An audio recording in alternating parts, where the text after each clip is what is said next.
All right, so uh, carbon capture and storage, you probably heard the term, but what's it all about? CCS, they're calling it these days. It does have that kind of futuristic sci-fi vibe to it, doesn't it? It does. And with climate change being such a huge issue right now, it's getting a lot of attention. Right, everyone's looking for that magic bullet. But realistically, can CCS really deliver on all the promises? That's what we're going to dig into today. Exactly. There's tons of excitement, which is great. But like with any new tech, we need to look at what it can actually do and, of course, what its limits are. Can't get ahead of ourselves. Absolutely. So before we get into, the fine print, can you give us a quick rundown of what carbon capture and storage actually is? Like in plain English. Sure, sure. Think about those massive industrial sites, power plants, factories, all those places churning out, tons of CO2. Imagine a system that can grab that CO2 right at the source before it gets into the atmosphere. That's essentially what CCS aims to do. Okay, so I'm picturing like a giant net scooping up all that CO2. But what happens next? Where does all that captured carbon go? Well, it's a whole process. Three main steps, actually. First, you got to capture the CO2, which is basically separating it from all the other stuff those plants are emitting. Then you need to transport it, which usually involves pipelines. And then comes the really interesting part, storage. Storage, okay, that's the million-dollar question, isn't it? Where do you put all that CO2? Do you just, like, stuff it in a vault somewhere? In a way, yeah. We're talking deep underground storage, at least 0.62 miles down, sometimes even deeper. Think about those old used-up oil and gas fields, or these special rock formations called saline aquifers. They're ideal for this kind of thing. Saline aquifers. Okay, you're going to have to break that one down for me. Imagine a giant sponge, but instead of being filled with water, it's completely saturated with salt water, and this sponge buried miles below the surface. That's kind of what a saline aquifer is. Wow, okay. So they're basically pumping CO2 into these underground sponges, hoping it just stays put. Sounds a little risky, no? Well, that's the idea, right? The aim is permanent storage. And actually, there are some pretty impressive projects already doing this. One we looked at is the Zero Carbon Humber project. It's over in the UK. Their goal is to store CO2 under the seabed in a saline aquifer. They call it Endurance, which is pretty fitting, I think. Endurance, huh? Because it Yeah. needs to hold on to that CO2 for a good long time. Exactly. And it's not just the UK. The US is getting in on the action too, big time. There's the Citronelle project down in Alabama. They're injecting CO2 almost 2 miles underground. 2 miles down. Yeah. That's wild. It sounds like people putting a lot of faith in CCS technology. But does it actually work? Like, is it actually making a difference in the fight against climate change? That's what we're trying to figure out. And, the answer is it's complicated. On the one hand, you have organizations like the Global CCS Institute. They're big proponents of CCS. And their argument, it's not exactly new tech. The first CCS facilities actually popped up in the 1970s. Seriously? Uh, I had no idea it had been around that long. So we're talking tried and tested technology then. to a certain extent, yeah. And the Global CCS Institute stresses that right now there are 30 operational CCS facilities around the world with over 160 more in development. That's nearly 200 projects, a huge amount of investment. Wow, that's a lot of projects. Sounds promising, but I have a feeling there's a but coming. You know that. Here's the catch. A recent study from MIT, kind of threw a wrench in some of the bolder claims about CCS. They found that, yeah, CCS can definitely reduce emissions, but maybe not by the, say, 80–90% some are hoping for. More realistically, we might be looking at a 10–11% reduction from facilities using CCS. Really? Wow, that's quite a difference. Why such a big gap? It all boils down to energy. Capturing the CO2, transporting it, pumping it underground, all of that needs energy, right? And where does that energy come from? More often than not, fossil fuels, which, kind of defeats the purpose a bit, doesn't it? Right, like trying to mop up a spill with a leaky bucket. Sure, you're making progress, but you're still causing a mess while you're at it. Exactly. And that's why it's crucial to, look at the entire life cycle of CCS, weigh the pros and cons, so to speak. It's not some magical solution, that's for sure. And it should never be seen as a replacement for, reducing our emissions in the first place. Absolutely. It's got to be part of a bigger solution. Yeah. So where do we go from here?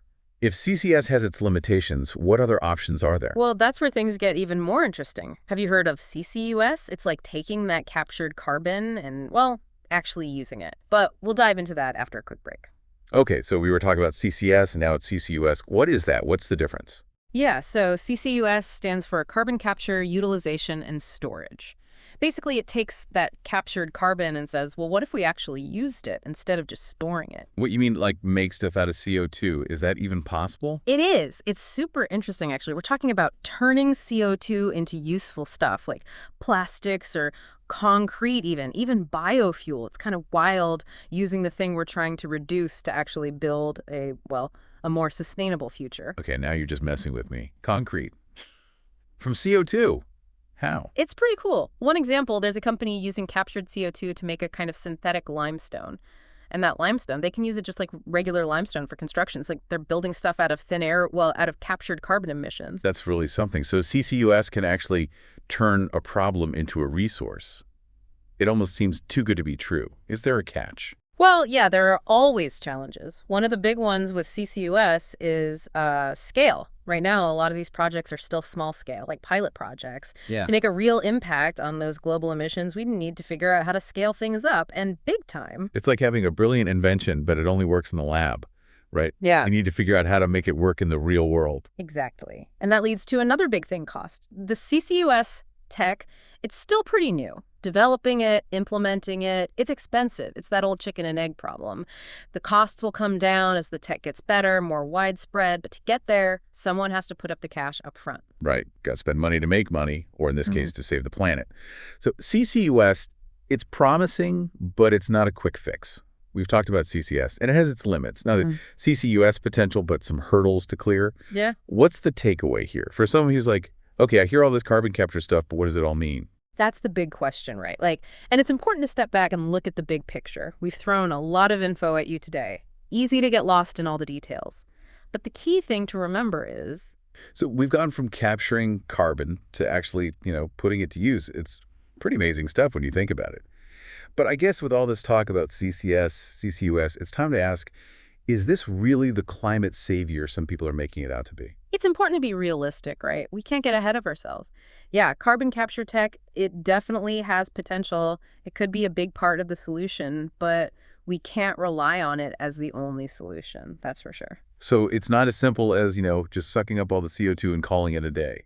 Not at all. The number one priority still has to be reducing emissions in the first place. It's like, imagine watering a plant, but your hose has a leak, right? You wouldn't just keep pouring water and hope a bigger bucket will fix it, would you? You'd fix the leak first. Right. Makes sense. So where does that leave CCS and CCUS? What role do they play? Think of them as, important tools in our climate toolbox, but not the only tools.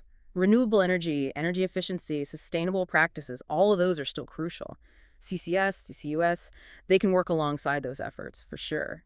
But they shouldn't be seen as some kind of free pass to keep polluting.